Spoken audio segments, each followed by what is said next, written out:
pour en venir à ce que je vais présenter ici, les travaux de Thomas et d'Inès portent sur l'objectivation des discriminations syndicales, que ce soit par la statistique ou par le droit, enfin, ou par des méthodes économétriques pour être plus précis. Ici, je vais présenter un travail de recherche qui va un peu sur un autre terrain, qui est celui des représentations ou des perceptions que les représentants du personnel se font ou non de leur discrimination. Alors, s'intéresser au sentiment de discrimination, comme je vais l'appeler ici, ne suppose pas nécessairement que soit attestée une discrimination qui serait objectivée, telle qu'elle est définie par le droit ou repérée dans les études économétriques. A l'inverse, tous les syndicalistes dont on pourrait prouver qu'ils subissent des formes objectives de discrimination, si on peut le prouver statistiquement, ne se représentent pas ou n'adhèrent pas d'ailleurs à cette grille de lecture en termes de discrimination. Ça a été un peu dit au départ. Donc l'intérêt d'une entrée par le sentiment de discrimination, elle est au moins double à mon avis. D'une part, elle permet de mieux saisir ce que recouvre pour les syndicalistes la notion de discrimination. Notamment en étant plus attentifs à la manière dont ils perçoivent les conséquences de leur engagement et les conditions dans lesquelles ils peuvent se dire être discriminés. En effet, les situations de discrimination les plus souvent codifiées et reconnues par la loi, notamment les pénalités salariales ou le frein à la carrière professionnelle, n'épuisent pas la diversité des motifs pour lesquels les représentants du personnel peuvent éprouver le sentiment d'être pénalisés ou réprimés du fait de leur engagement syndical. Deuxième intérêt, c'est que l'analyse des déclarations des représentants du personnel permet également de ne pas appréhender les représentants du personnel comme un groupe homogène, mais de repérer, d'analyser les différences entre syndicalistes dans le rapport à ce qui peut être qualifié de discrimination. Alors, pour contribuer à l'analyse de ces ressorts du sentiment de discrimination, on s'est appuyé avec mes collègues sur l'enquête réponse. Donc, comme Thomas a fait le travail de présentation, je le remercie, ça me fait gagner des minutes, je ne présente pas l'enquête. Et on s'est aussi appuyé sur des monographies qu'on a conduites dans des entreprises. Donc on a été aussi voir des cas concrets, c'est-à-dire aller faire des interviews, enfin, des entretiens avec des syndicalistes sur ces questions-là. Donc on a mené 3 études monographiques dans 3 établissements qui sont des établissements de plusieurs centaines de salariés, donc des gros établissements, qui appartiennent à des grands groupes étrangers ou français. Je ne donnerai pas leur nom parce qu'on n'a pas le droit on anonymise. Ces trois monographies, 2 sont dans le secteur industriel, avec deux établissements avec un ancrage et une ancienneté syndicale assez importante, où c'est la CGT qui est le syndicat majoritaire, en tout cas dans le collège ouvrier. Et puis un 3e établissement, plus dans le secteur des services, notamment des transports, dans lequel on retrouvait 3 sections syndicales, une section sud, une section d'un syndicat catégoriel, et puis une section de la CFTC. Alors, je vais présenter mon propos en 3 temps. D'abord, revenir sur les contextes organisationnels qui favorisent l'expression, le ressentiment de la discrimination. Ensuite, essayer de voir ce que recouvre cette notion et les variations qu'il peut y avoir entre syndicalistes. Et puis enfin, insister juste sur quelques éléments qui renvoient aussi aux conditions d'appropriation de cette notion, de cette lecture-là de leur situation par les syndicalistes, notamment en étant attentifs à la question du droit, c'est-à-dire la manière dont ils sont socialisés, dont ils sont formés au droit. Alors, les contextes organisationnels qui sont propices Alors, je déteste ces trucs-là, voilà. Hop. Non, c'est pas bon. Voilà.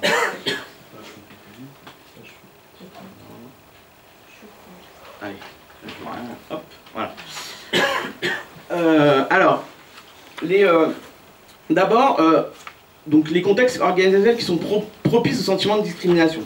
D'abord, l'appartenance à un syndicat fonctionne comme le principal facteur qui différencie les représentants qui considèrent dans l'enquête que leur mandat freine leur carrière, et ceux estiment qu'il est un moteur ou qu'il ne joue pas sur leur carrière.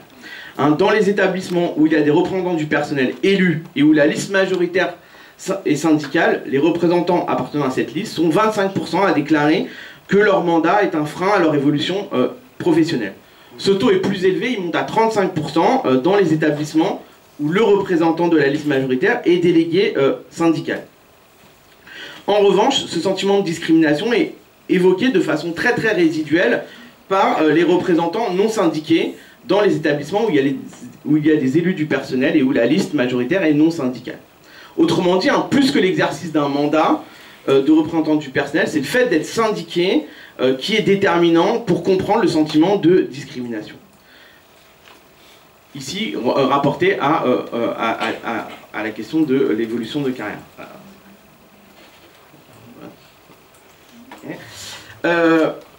Les déclarations par les représentants du menace possible sur leur emploi, ce coup-ci, en raison de l'exercice d'un mandat, est beaucoup plus faible, quelle que soit la caractéristique de la liste majoritaire, non syndiqué, syndiqué, délégué syndical. Alors, ceci, évidemment, peut s'expliquer par le fait que les élus et mandatés bénéficient d'une protection dans le Code du travail, puisque un licenciement, notamment, doit appeler une procédure auprès de l'inspection du travail, contrôle a priori qui n'existe pas, évidemment, en matière de progression de carrière ou d'augmentation salariale. Toutefois, on trouve que ces résultats sont suffisamment ambivalents pour montrer... Enfin, sont relativement ambivalents. En effet, la part des établissements où le représentant syndiqué interrogé indique que le mandat le protège du risque de perdre son emploi, 11%, et du même ordre que celle des établissements où il est perçu comme une menace, 12 ou 13% pour les élus et pour les délégués syndicaux. Et donc cette ambivalence reflète que le sentiment d'être protégé ou exposé dans l'exercice de leur mandat ne se construisent pas uniquement par rapport aux types de discrimination qui sont identifiés et sanctionnés par la loi. Deuxième élément de contexte organisationnel, c'est que le sentiment de discrimination est plus souvent déclaré dans les grands établissements. Alors on aurait pu s'attendre à ce que ça soit dans les petits établissements, là où les obligations légales en matière de représentation et de consultation de représentants du personnel sont moins impliquées, là où l'implantation syndicale est plus fragile. Mais c'est pas exactement ça qu'on retrouve dans nos résultats. C'est bien dans les grands établissements, ceux qui appartiennent notamment à un groupe, et moins à une franchise ou une entreprise familiale, que les représentants de la liste majoritaire ont le plus souvent tendance à percevoir leur engagement comme un risque pour leur carrière professionnelle et leur emploi. Ce résultat, d'ailleurs, j'ai pas mis ici, mais est confirmé, toutes choses égales par ailleurs, c'est-à-dire quand on contrôle des caractéristiques des individus et des caractéristiques des entreprises. Alors, comment expliquer ça? Bon, une première tient à la limite de ce type d'enquête, qui a une difficulté à apprécier les formes de discrimination dans les petites entreprises. Ça a été dit tout à l'heure, très souvent, dans les plus petites entreprises, la discrimination, elle arrive avant même que le représentant puisse... que le syndicaliste puisse avoir un mandat, donc être relativement protégé, elle arrive en amont, donc aussi elle est plus difficile à observer statistiquement. Deuxième chose, c'est que, évidemment, un peu logiquement, mais la formation d'un sentiment de discrimination est nécessairement favorisée lorsque les possibilités de promotion professionnelle sont plus importantes, et donc elles sont plus importantes dans des grands établissements pour avoir une perspective de carrière que dans des petits établissements. De fait, se sentir désavantagé, ça nécessite aussi de pouvoir comparer sa situation à d'autres salariés, notamment c'est plus propice dans des grands établissements. Troisième hypothèse, c'est aussi lié au fait que c'est dans les grands établissements, et ça l'enquête réponse le montre bien, que l'activité des représentants du personnel, syndiqués notamment, est la plus intense. C'est là où ils négocient, c'est là où il y a des conflits, c'est là où ils ont à discuter, à rencontrer les autres salariés, etc. Et donc, ça montre aussi que c'est là où il y a le plus d'activités, où il y a le plus d'interactions avec les directions d'entreprise, que le sentiment de discrimination est plus important. Logiquement, c'est là où il y a de l'activité que naît aussi cette question du sentiment de discrimination. Troisième élément, c'est que le sentiment de discrimination s'exprime d'autant plus que les relations professionnelles sont conflictuelles. Alors, je ne vais pas trop insister là-dessus, parce que ça renvoie à des choses par ailleurs qu'a pu dire Thomas, mais l'expression de sentiment de discrimination est plus fort quand il y a des conflits collectifs dans l'entreprise, dans l'établissement. Il est plus important quand le climat social est considéré par les différents acteurs comme tendu, lorsque le point de vue des directions d'entreprise est plus négatif sur les syndicats ou sur le rôle des syndicats, aussi quand il y a plus de négociations. Alors, on retrouve cela, là j'insiste beaucoup sur les éléments statistiques, c'est plus facile à présenter en quelques minutes, mais on retrouve ces éléments-là dans nos monographies. J'ajouterai un élément qu'on trouve dans les monographies qui sont plus difficiles à isoler statistiquement, c'est que nos monographies montrent que dans les contextes de restructuration ou de réorganisation du travail, notamment par exemple, un des cas se présentait l'adoption de dispositifs de type lean management dans une des entreprises qu'on a observées, le sentiment de discrimination semble se renforcer dans des contextes qui sont marqués par des mises sous pression accentuées des syndicalistes, des tensions collectives autour de plans de licenciement ou de dégradation, de réorganisation, enfin de dégradation des conditions de travail.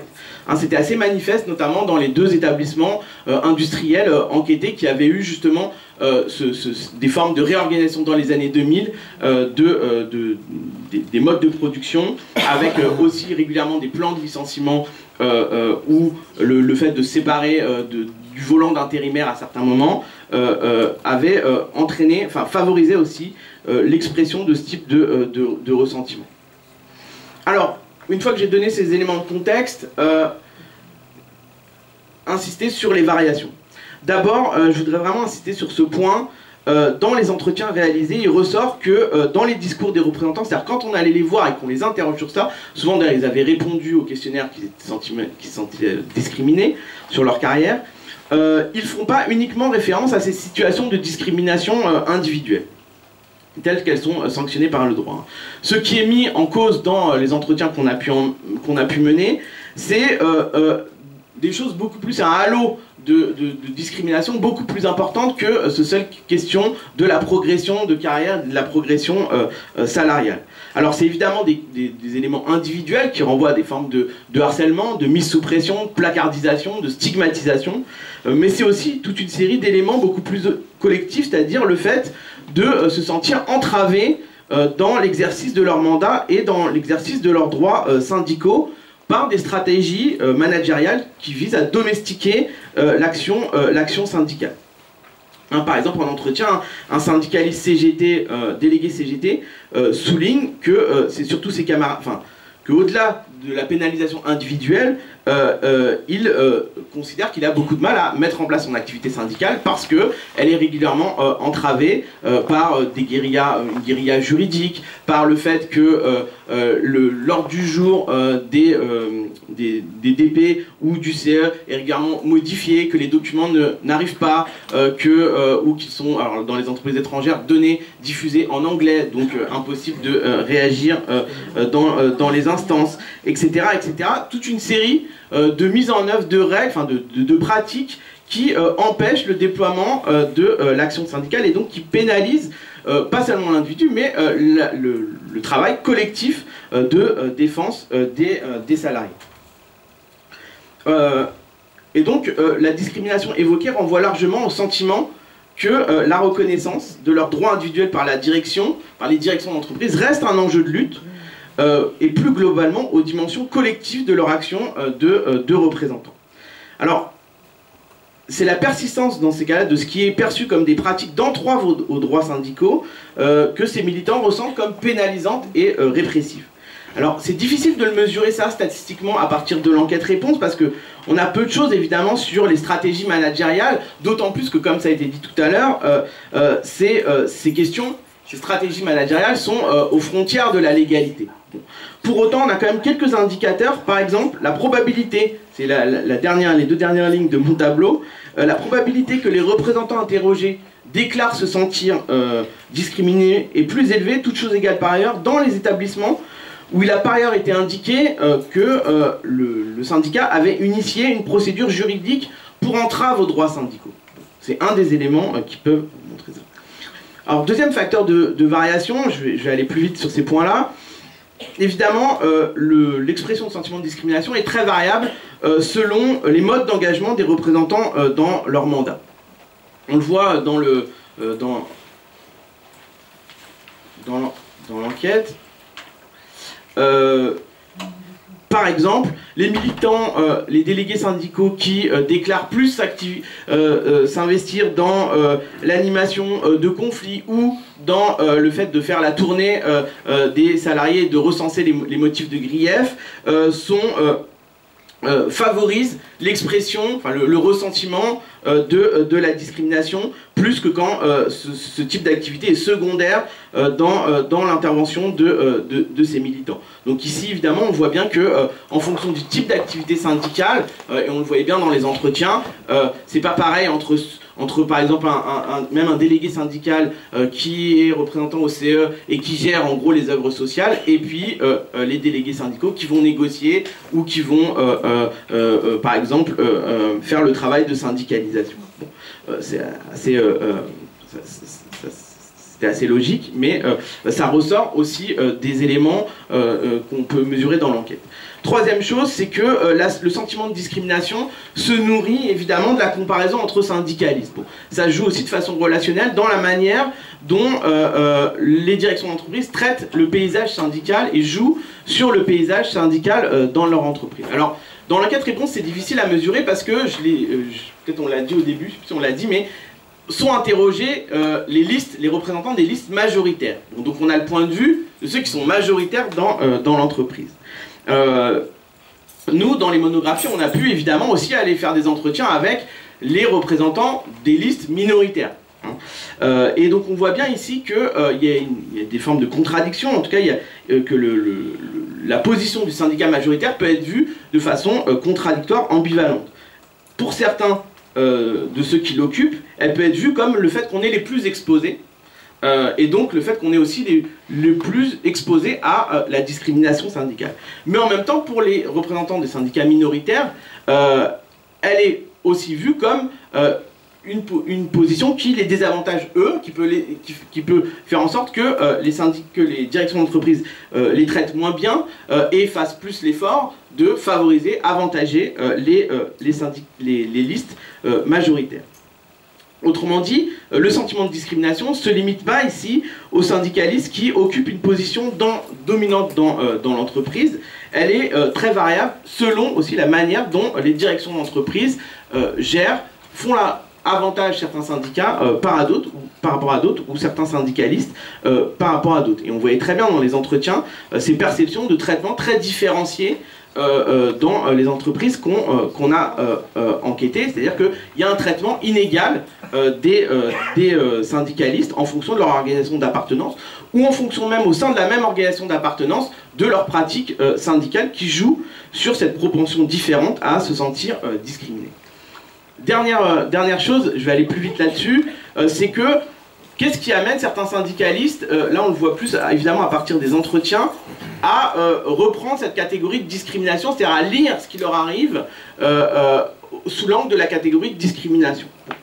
Et notamment, qu'est-ce qui les amène à lire dans ce que j'ai décrit, c'est-à-dire quand même plus dans des grandes entreprises où on sait que par ailleurs, il y a une plus grande codification des règles qui régissent les relations du travail. Deux choses qu'on observe dans nos monographies, c'est d'abord quand même le rôle très important de l'inégale socialisation au droit pour expliquer les dispositions inégales à se sentir s'approprier cette notion de discrimination. C'est-à-dire qu'on voyait, par exemple dans l'enquête, enfin l'entreprise de service, on a fait des entretiens avec un syndicaliste de Sud, on voyait très bien, à partir de ce qui était décrit, le type de discrimination qu'il pouvait subir, et en même temps, à aucun moment, il ne reprenait cette grille cette grille de lecture-là, de sa situation.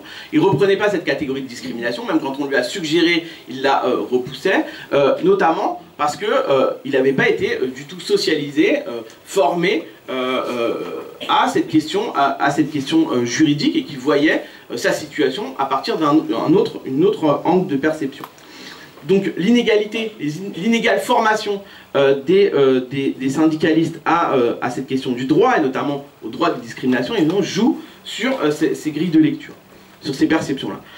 Au-delà des variations et des différences de trajectoire scolaire, professionnelle, individuelle, elle varie évidemment aussi en fonction des stratégies collectives qui sont développées et des savoir-faire qui sont accumulés à l'intérieur des collectifs militants, notamment des syndicats, on voyait aussi très bien ça que, par exemple, dans une des entreprises enquêtées, dans le secteur industriel, tout un travail de conscientisation, de politisation de cette question de discrimination se fait courant des années 2000, et toute une série de vieux militants syndicalistes qui étaient là depuis longtemps vont relire leur trajectoire à l'aune de cette question de discrimination et vont être amenés à engager une procédure, là où jusqu'au milieu des années 2000, ils n'avaient pas perçu leur situation sous cet angle-là, et où ils ne pensaient pas non plus possible de faire valoir leurs droits. Ici, le travail avec leur section syndicale, l'UL locale et des avocats a permis qu'ils ils relisent d'une certaine manière leur trajectoire syndicale. Alors pour conclure en 2 mots, juste on s'aperçoit quand on regarde les déterminants du sentiment de discrimination que c'est relativement convergent quand même avec ce que disait Thomas sur la discrimination qui lui peut objectiver, c'est-à-dire l'appartenance syndicale, l'intensité des interactions entre représentants du personnel et dirigeants, l'existence de relations sociales conflictuelles favorise le sentiment de discrimination, de même qu'il tend à favoriser une discrimination objective. Et en même temps, on s'est également employé à mettre en évidence ce caractère relationnel du sentiment de discrimination qui est exprimé par les représentants du personnel. De fait, le sentiment de discrimination ne se construit pas nécessairement en référence à des normes juridiques, mais aussi et surtout en fonction de la dynamique des interactions qui se nouent entre les différents acteurs de l'entreprise. Alors que la notion de discrimination se réfère dans le droit à des pénalités individuelles, elle s'articule aussi beaucoup, pour ces syndicalistes interrogés, à des formes plus collectives d'entrave à leur activité de représentants. Et donc si l'action publique de lutte contre les discriminations syndicales se focalise sur la mise en place de dispositifs légaux de suivi des parcours et des carrières des représentants du personnel, il ressort que ces dispositifs n'épuisent pas la problématique des discriminations et des formes d'entrave auxquelles les représentants du personnel considèrent faire face. Le sentiment de discrimination exprimé par certains représentants du personnel ne se détermine pas uniquement dans le rapport à leur propre trajectoire professionnelle, mais également en lien avec l'appréhension de la manière dont son syndicat est traité et interagit avec la direction de l'entreprise.